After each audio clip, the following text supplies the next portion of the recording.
News 7 Tamil நேயர்களுக்கு வணக்கம். வரவேற்புரை 2.0 நிகழ்ச்சிக்கு உங்களை வரவேற்பது நான் யுவராணி. இன்னைக்கு நம்மளோட நிகழ்ச்சியில பாரம்பரிய கலைகளை ஊக்குவிக்கக்கூடிய ஒருத்தர் தான் நம்ம கூட இணைஞ்சிருக்காரு. மறைந்த இஸ்லாமிய பாடகர் சங்கநாத செம்மல் காயல் ஏஆர் ஷேக் முகமது அவர்களோட மகனும் மற்றும் உலக தமிழ் கலை பண்பாட்டு கலைக்கூடம் சர்வதேச சாதனையாளர்கள் அறக்கட்டளை அதனுடைய சர்வதேச தலைவரும் முனைவர் எஸ்.எம். ரஷ்மி ரூமி தான் நம்ம கூட இணைஞ்சிருக்காரு. சாரை வெல்கம் பண்ணிட்டு நம்ம ஷோக்குள்ள போகலாம். வணக்கம் சார். சார், முதல்ல இந்த உலக தமிழ் கலை பண்பாட்டு கலைக்கூடம் அதில் நீங்கள் என்னென்னலாம் பண்ணிட்டு இருக்கீங்க, அதை நேயர்களுக்கு சொல்லுங்க. நியூஸ் 7 நேயர்களுக்கு என்னுடைய பணிவான வணக்கத்தை தெரிவித்துக் கொள்கிறேன். உலக தமிழ் கலை பண்பாட்டு கலைக்கூடம் அப்படின்ட்டு நம்மளுடைய அமைப்பு. இதனுடைய பதிவு அலுவலகம் சென்னை மற்றும் டெல்லி. இதனுடைய ஹெட் ஆஃபீஸ் தலைமை அலுவலகம் அமெரிக்காவில் நியூ ஜெர்சியில் இருக்குது. அது இல்லாமல் 40 நாடுகளுக்கு மேல் நம்ம அலுவலகம் இருக்குது. லண்டன், கனடா, பிரான்ஸ் போன்ற நாடுகளில் நம்முடைய உலகத்தமிழ் கலை பண்பாட்டு கலைக்கூடத்தின் அமைப்பு இருக்கின்றது. நாங்கள் இதன் மூலம் என்ன செய்கிறோன்னு சொன்னால், அந்த அழிந்து கொண்டு இருக்கும் கலைகள் இருக்குல்ல, பாரம்பரிய தமிழ் கலைகள், அதாவது தாரை, தப்பட்டை, கரகாட்டம், ஒயிலாட்டம், மயிலாட்டம் போன்ற எண்ணற்ற கலைகள் இருக்குல்ல, அந்த கலைகளில் மீள் குடியிருப்பு செய்கிறது. இப்போ நமக்கு தெரிந்த கலைகள் 5-6 தான் இருக்குது. அது இல்லாமல் நிறைய கலைகள் இருக்குது. அது போன்ற கலைகளை நம்ம மீள்குடி செய்கிறோம், அழிய விடாமல் பாதுகாத்து. இப்போ மாவட்டத்தோறும் கிட்டத்தட்ட இப்போ சென்னையில் இருக்கோம். சென்னை மாவட்டத்தில் யார் இருக்கா, அந்த கலைஞர்கள் யார் இருக்கான்னு தேடி பார்க்குறோம். அந்த கலைஞர்களை தேர்வு செய்து சென்னையில் ஒரு நிகழ்ச்சி ஒன்று ஏற்பாடு செய்து அந்த நிகழ்ச்சியை ப்ரொமோட் செய்து அந்த நிகழ்ச்சியை அவங்கள கௌரவ செய்கிறோம்.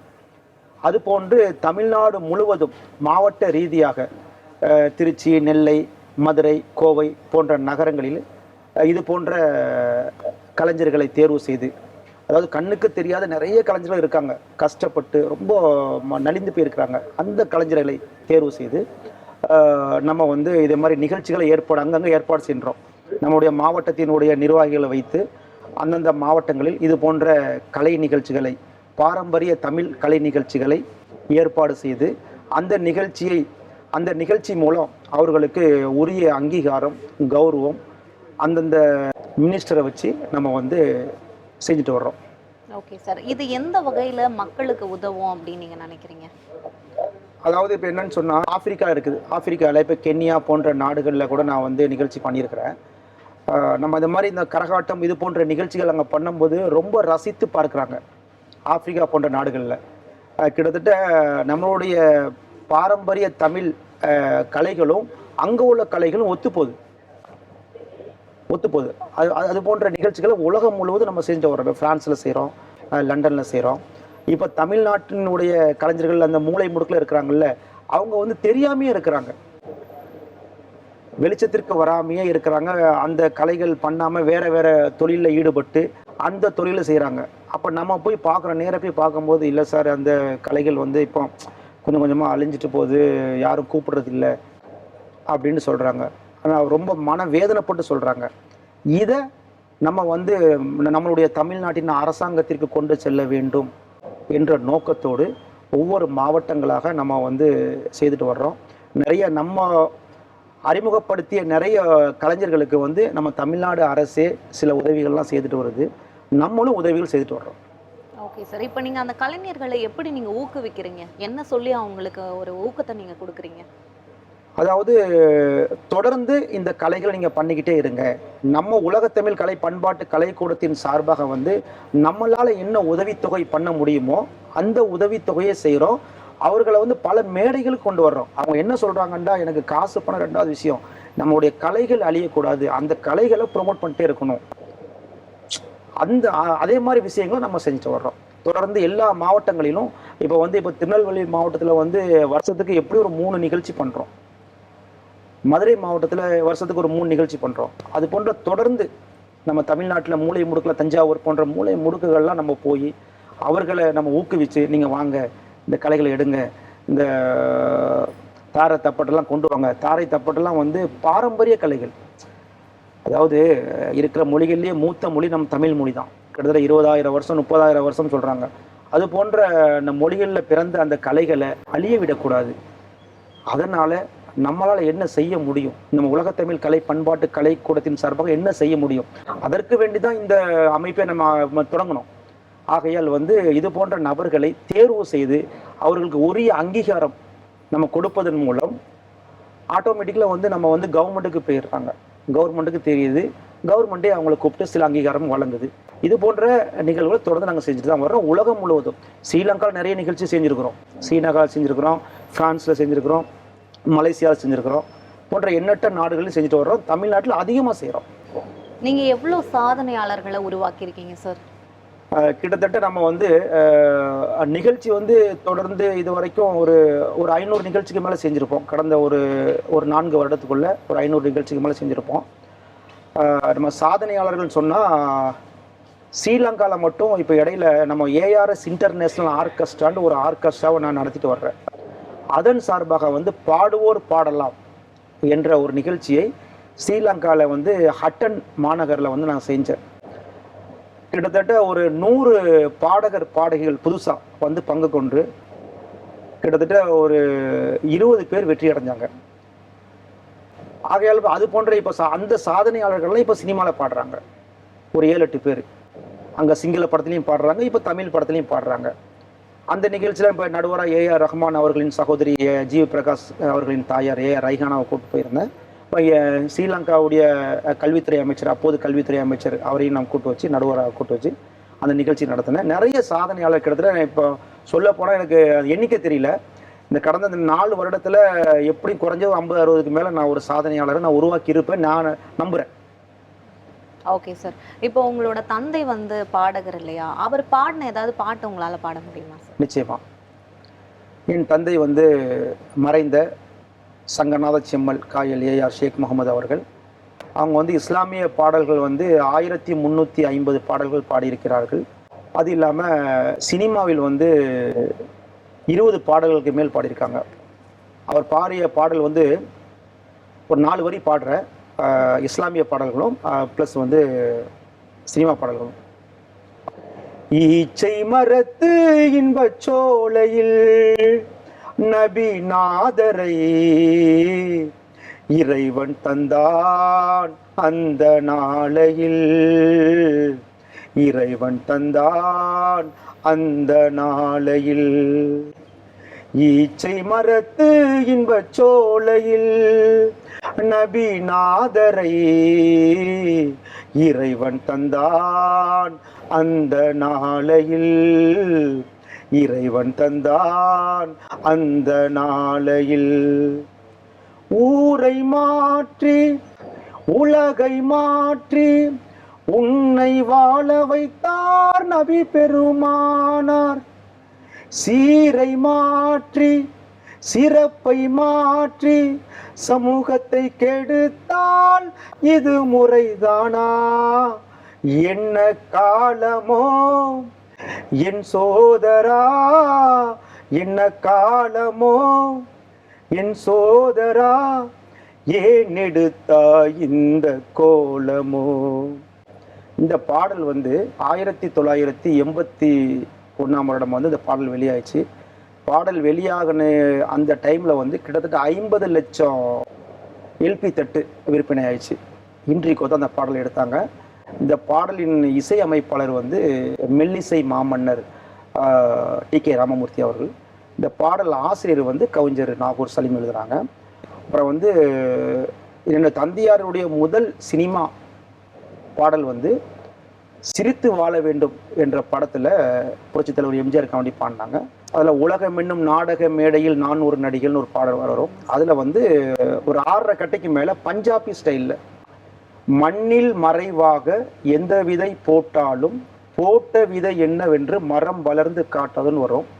2வது படம் கேஜி ஜெயசுதாஸும் அப்பாவும் சேர்ந்து பாடினாங்க. 3வது படம் அபூர்வ ராகங்கள் சூப்பர் ஸ்டார் அறிமுகம்.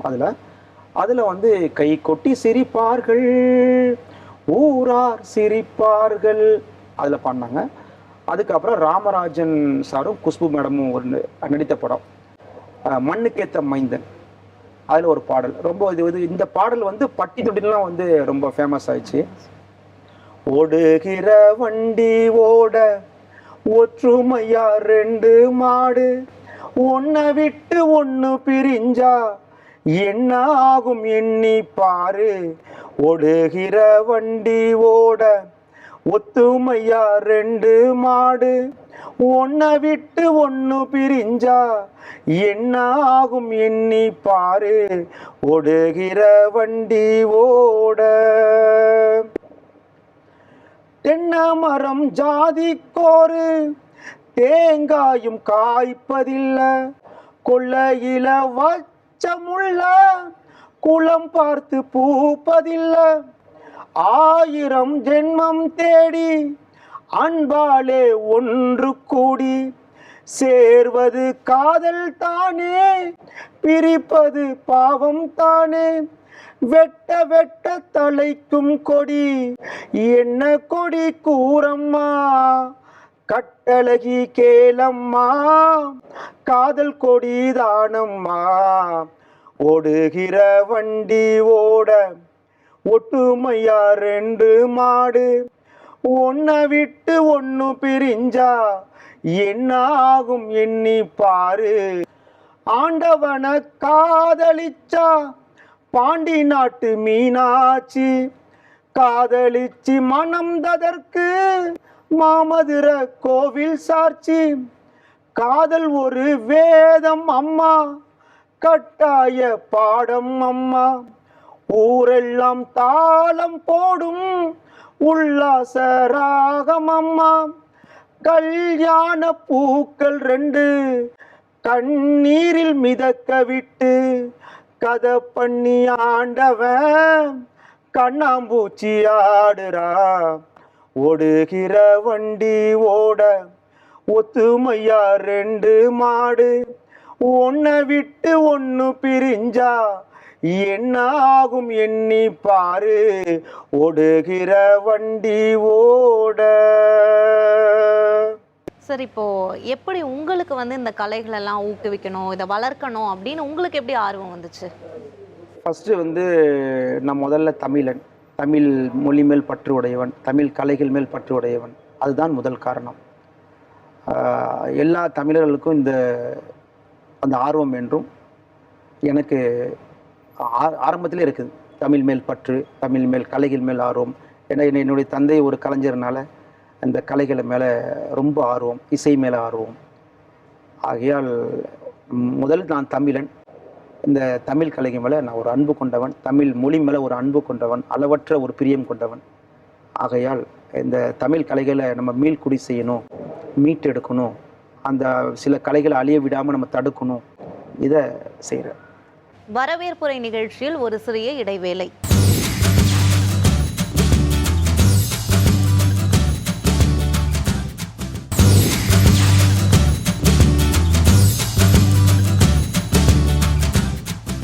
வரவேற்புரை நிகழ்ச்சி மீண்டும் தொடர்கிறது.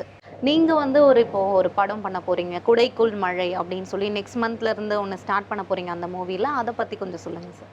அதாவது குடைக்குள் மழை ஆல்ரெடி பார்த்திபன் சார் பண்ணிட்டாருன்னு நினைக்கிறேன். நான் பண்ண வேண்டியது குடைக்குள் விழா, அந்த குடைக்குள் ஒரு விழா அப்படின்னு ஒரு படம் பண்ணுறேன். இதில் வந்து ஸ்ரீலங்காவை சேர்ந்த முக்கிய நபர்கள் இதில் நடிக்கிறாங்க. அப்புறம் நளினி அம்மா, அப்புறம் கராத்தே ராஜா, கிங்காங் போன்ற முக்கியமான இங்கே உள்ள நடிகர்கள் நடிக்கிறாங்க. நானும் இதில் முதல் ஒரு ரோல் பண்ணுறேன். ஃப்ரான்ஸ்லேருந்து ஒரு ஹீரோ ஒரு நபர் பண்ணுறாரு, கனடாலேருந்து ஒரு ஹீரோவை பண்ணுறாரு. இந்த படம் வந்து முழுக்க முழுக்க சோசியல் சர்வீஸ். ஏன்னா நான் வந்து கிட்டத்தட்ட ஒரு 15 ஆண்டு காலமாக சோசியல் சர்வீஸ் நிறைய பண்ணுறேன். அதாவது என்னுடைய சொந்த ஊர் வந்து தூத்துக்குடி மாவட்டம் காயல்பட்டினம் என்ற ஊர். நான் படிக்கும் காலத்திலே வந்து இந்த பக்கத்து வீட்டில் வந்து கேட்பாங்க, தம்பி இந்த மெடிக்கல் கொஞ்சம் போயிட்டு வாங்க, மருந்தகத்துக்கு போயிட்டாங்க, என்னை கொஞ்சம் ஹாஸ்பிட்டல் கூட்டுவாங்க அப்படின்னு சொல்லுவாங்க. அப்போயுமே எனக்கு இந்த சோசியல் சர்வீஸில் வந்து அதிகமாக ஆர்வம். 2004 முதலே ரொம்ப ஆர்வமாக இருந்தேன். அதை தொடர்ந்து கிட்டத்தட்ட இன்னும் வரைக்கும் நான் சோசியல் சர்வீஸ் நிறைய பண்ணிகிட்டு இருக்கேன். கொரோனா காலங்களில் எக்கச்சக்கமான நபர்களுக்கு நான் வந்து உதவி பண்ணியிருக்கேன். தமிழ்நாடு முழுவதும் மட்டும் இல்லாமல் சவுத் இந்தியா, தென்னிந்தியா முழுவதும். ஆகியால் வந்து எனக்கு இந்த சோசியல் சர்வீஸ்க்காக வேண்டிய வந்து 10 பல்கலைக்கழகங்கள் வந்து எனக்கு முனைவர் பட்டம் கொடுத்துருக்காங்க. ஆஸ்திரேலியாவில் ஒன்று அங்கே போய் வாங்கியிருந்தேன். அப்புறம் வந்து யூஎஸில் வாங்கியிருந்தேன். எல்லாம் பல பல்கலைக்கழகங்கள் எனக்கு வந்து 10 முனைவர் பட்டம் கொடுத்துருக்காங்க என்னுடைய சமூக சேவைக்கு. அது இல்லாமல் ஒரு 200க்கும் மேற்பட்ட விருதுகள் தமிழ்நாட்டில், இலங்கையில், ஃப்ரான்ஸில், ஜெர்மனியில், லண்டனில், மலேசியா, சிங்கப்பூர் போன்ற நாடுகளிலையும் நான் நிறைய விருது வாங்கியிருக்கேன். தனியார் அமைப்பு மூலம் தான் நான் நிறைய பேருக்கு விருதுகள் கொடுத்துட்டு வர்றேன். இதன் அப்போ 2006 காலகட்டங்கள்லேயே சமூக சேவைகளில் வந்து அதிகமாக ஈடுபட்டு இன்னும் வரைக்கும் அந்த சமூக சேவை விடாமல் நான் தொடர்ந்து செஞ்சுட்டு வர்றேன். சார், இப்போ இந்த சர்வதேச சாதனையாளர் அறக்கட்டளை அதை பற்றி சொல்லுங்கள் சார். சர்வதேச சாதனையாளர்கள் அறக்கட்டளை வந்து 2020ஆம் ஆண்டு நம்ம தொடங்கினோம். தொடங்கி பதிவு அலுவலகம் வந்து சென்னை தான். சென்னை அண்டு டெல்லியில் வச்சுருக்கிறோம். ஹெட் ஆஃபீஸ் வந்து ஜெர்மனியில் வச்சுருக்கோம்.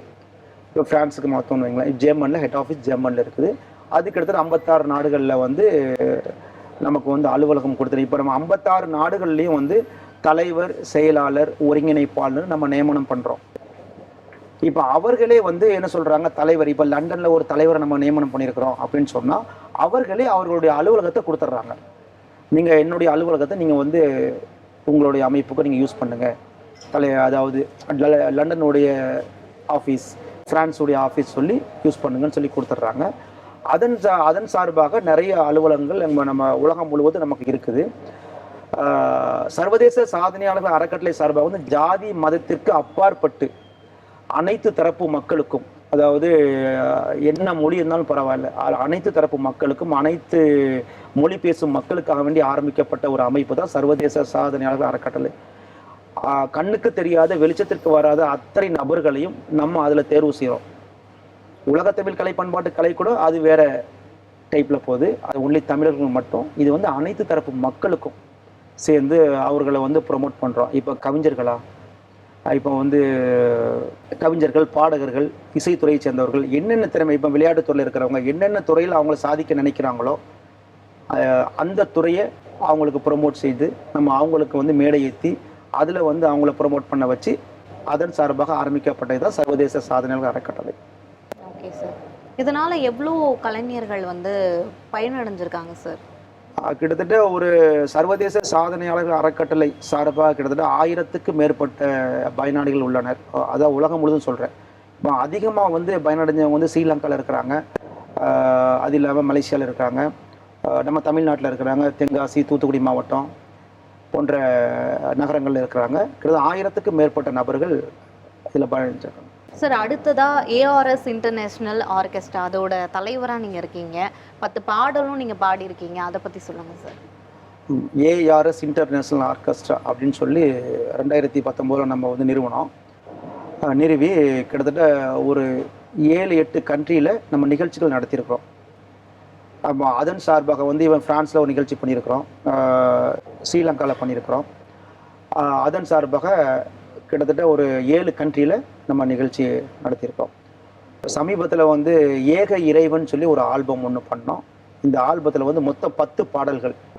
இந்த ஆல்பத்தில் வந்து நானும் இசை புயல் ஆஸ்கர் நாயகன் ஏஆர் ரஹ்மான் அவர்களின் சகோதரி ஜிவி பிரகாஷ் அவர்களின் தாயார் ஏஆர் ரைஹானா அவர்களும் சேர்ந்து ஒரு 2 பாடல்கள் பாடியிருக்கின்றோம்.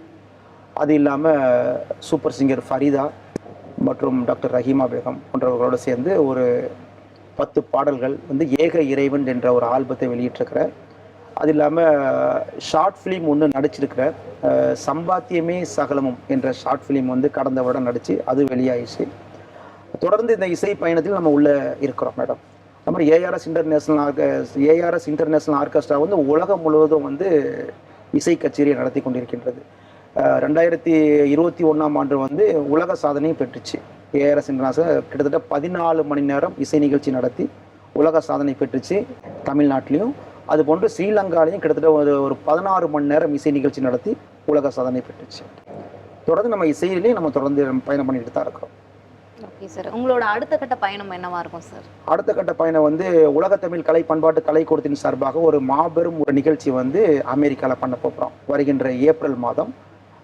ஏப்ரல் தான் அங்கே கொஞ்சம் நார்மலாகும், இப்போ ரொம்ப குளிராக இருக்கும். ஏப்ரல் மாதம் வந்து நியூ ஜெர்சியில் ஒன்று, அப்புறம் கலிஃபோர்னியாவில் ஒன்று நம்ம பண்ணுற மாதிரி இருக்கோம். ஏப்ரல் மாதம் மாபெரும் தமிழ் கலை நிகழ்ச்சி. இங்கேருந்து சில அமைச்சர்களை நம்ம கூப்பிட்டு போய் அங்கே பண்ணணும் அங்கே உள்ள முக்கியமான அமைச்சர்களையும் வர வச்சு நம்ம தமிழ் கலைகளை பெரிய லெவலில் ப்ரொமோட் செய்யணும்னு சொல்லி ஏப்ரல் மாதம் அந்த பயணங்கள் இருக்குது மேடம். தொடர்ந்து தமிழுக்காக வேண்டிய தமிழ் கலைகளுக்காக வேண்டி தான் நான் பயணிக்கின்றேன்.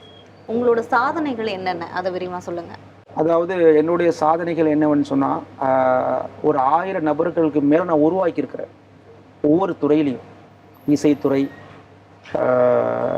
விளையாட்டுத்துறை, அப்புறம் வந்து கவிஞர்கள் துறை, எழுத்தாளர்கள் துறை போன்ற நபர்களை 1000க்கு மேலே உருவாக்கிறேன். அதே ஒரு பெரிய சாதனை.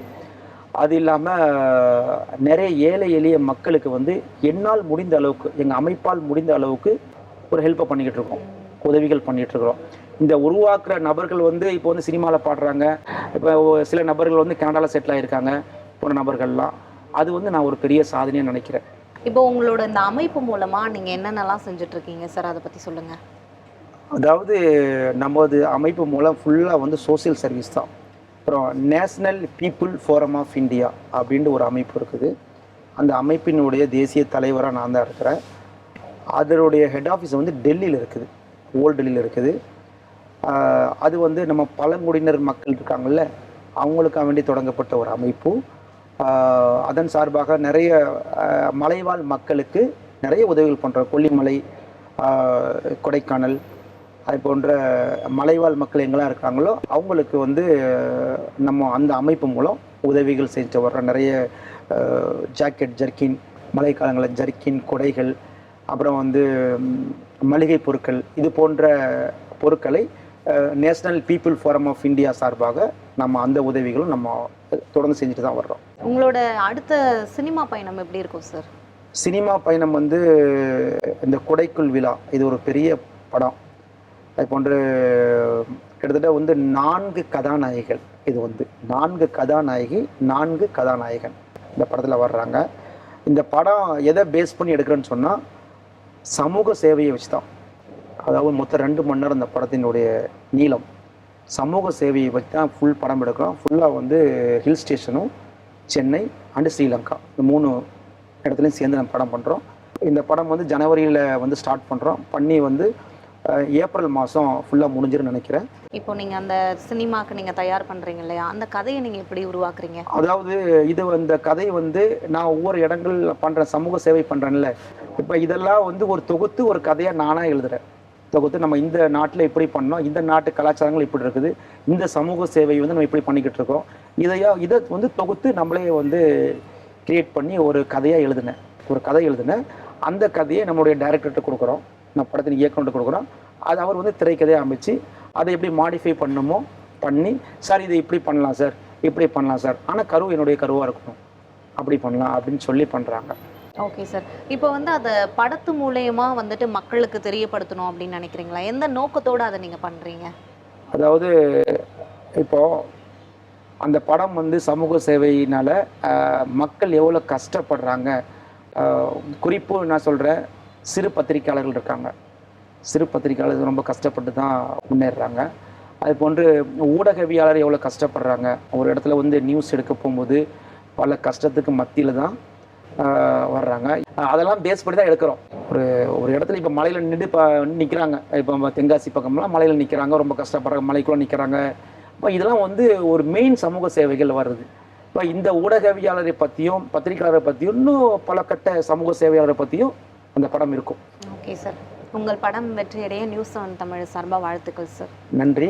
தங்களுக்கு என்னுடைய உலகத்தமிழ் கலை பண்பாட்டு கலைக்கூடத்தின் சார்பாகவும் சர்வதேச சாதனையாளர்கள் அறக்கட்டளையின் சார்பாகவும் என்னுடைய மனமார்ந்த நன்றியினை தெரிவித்துக் கொள்கிறேன். நன்றி, வணக்கம். நேயர்களே, மீண்டும் மற்றொரு நிகழ்ச்சியில் சந்திக்கலாம். நன்றி, வணக்கம்.